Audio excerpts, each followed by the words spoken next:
আসলে ভাই আপনি যদি বিপদ না পড়েন তাহলে বুঝবেন না বিপদ কী জিনিস। আসলে বিপদ যারা পড়ছে একমাত্র তারাই জানে বিপদ আসলে কী জিনিস। বিপদ একদিন পড়েন তাহলে জানবেন। আমার জীবনের বাস্তব ঘটনা শুনেন। আমি 2017 সালে মার্চ মেবি 17 থেকে বা 19 বা 20 এই 3 দিনের ভিতরে যখন একদিন হবে আমি আমি আপনার তবলিগ জামাত অনেকে চিনেন যে তবলিগ জামাত কী। নিজের খায়া নিজের পইরা মানুষকে আল্লাহর কথা বললে আল্লাহ রসুলের দিকে ডাকে, নামাজের দিকে নিয়ে যায়। এটা হচ্ছে তবলিগের কাজ, মানে যে আল্লাহ রসুলের কাজ, এটা আল্লাহ রসুলও করতো। আর বর্তমানে যেহেতু হুজুর সাল্লাল্লাহু আলাইহি ওয়াসাল্লাম দুনিয়া নেই, তার কাজ তার উম্মতের উপর পড়ে গেছে, উলামা একরামের উপরে গেছে।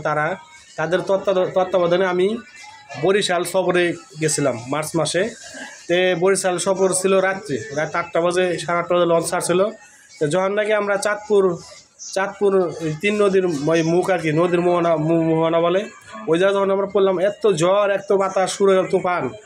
আর যখন নাকি এই তুফান বাতাস ঝড় শুরু হয়ে গেল, তখন আশেপাশে যত মহিলারা ছিল, আমরা মাঝখানে ছিলাম পুরুষ মানুষ, আমরা তবলিগের লোক, আমাদের পাঞ্জাবি তুই মাথা সবাই মহিলা পুরুষ যা আছে সব আমাদের দিকে এসে চাপতে আর বলতেছে আমাকে বাঁচান, আপনার বাঁচান ভাই। আসলে আমরাই তো তখন বিপদ, আমরা কীভাবে বাঁচাবো তাদের? আমরাই তো আল্লাহ করতেছি, আল্লাহ আমাদের বাঁচাও, এবার তো রক্ষা করো, আসলে যারা নাকি লঞ্চে চলাফেরা করেন, তুফানের ভিতরে পড়ছেন, নদীর মোহনায় পড়ছেন, তারা জানেন আসলে কতটাই যে তখন ভয় লাগে, মনে হয় এইমাত্র মরে যাবো আর বাঁচব না।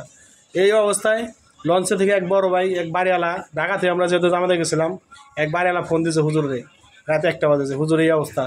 তাই আমাদেরও তো বিপদে পড়ছি। তখন হুজুরের কাছে ফোন দিয়ে হুজুরে তারা আর কি চিন্তার ভিতরে পেছনে ফেলাই দিল। পরে হুজুর আমাদের জন্য তাহাজ্জুদের নামাজ পড়ে দোয়া করছে। ইনশাল্লাহ লঞ্চের পরিচালক যে পাইলট ছিল অনেক ভালো ছিল। সে লঞ্চটা নদীর পাড়ে নিয়ে ঠেকানোর পরে তারপরে মনে করেন যে 1-1.5 ঘন্টা 2 ঘন্টা পরে বৃষ্টি বাদল ঝড় হওয়ার পরে আর লঞ্চে এমন অবস্থা হয়েছিল, ঢেউতে পানি এসে এই মুর্দা বাইরে যায়। আর মানুষ যখন নড়াচড়া করে তখন তো লঞ্চ তো কাঁপে। আর লঞ্চে যারা পরিচালনার দায়িত্ব ছিল তারা সবসময় লাঠি নিয়ে প্রস্তুত ছিল, এই আপনি নড়াচড়া করেন কেন? এমনি তো আমরা বিপদে, আপনার নড়াচড়া করলে তো লঞ্চটা যে কোনো মুহূর্তে ডুবে যাবে। এই জন্য যারা বিপদে পড়ছে, একমাত্র বিপদ সম্মুখীন হয়েছে তারাই জানে বিপদ কী জিনিস। আসলে যারা পড়েন নাই এগুলোর ভিতরে, তারা আপনাদের বিশ্বাস করতে কষ্ট হয়ে যাবে যে এই কথাগুলো যে আমি বলতেছি যে আমার জীবনে ঘটে গেছে। 2017 সালে মার্চ মাসে আমি বিপদে পড়ছিলাম। তাই আমি তখন আমি চিন্তা করছিলাম, হায় আল্লাহ, আমি একভাবে এক পোলা, আমি যদি মারা যায় তাহলে আমার ফ্যামিলির কী হইব, আমার ফ্যামিলির কী অবস্থা হইব। এই চিন্তার ভিতরে অনেক চিন্তাভাবনা, আমার এত চিন্তাভাবনা ছিল যে এইমাত্র মরে যাবো ভাই, এমন অবস্থা। এই মুহূর্তে বাড়িতে ঢেউ দিয়ে পানিতে এমরটা ওঠে, এমরটা নেমে যায়, তাহলে ভয়ঙ্কর অবস্থা না? ওই যা তো চিন্তা আসার কথাই যে আমি মরে যাবো, আমি বাঁচব না। আমি আবার নতুন বিয়ে শাদী করছি, তখন তো আরও চিন্তা, ছোট একটা ছেলে আছে, যে আমার ফ্যামিলি মনে শেষ।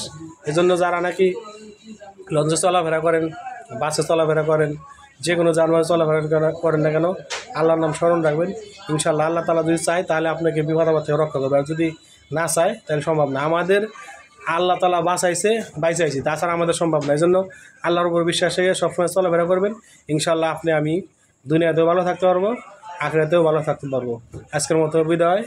আমি আপনাদের ছোটো ভাই নাসির মিয়ান জবল 2। আসসালামু আলাইকুম। বেঁচে থাকলে দেখা হবে, মরে গেলে বিদায়।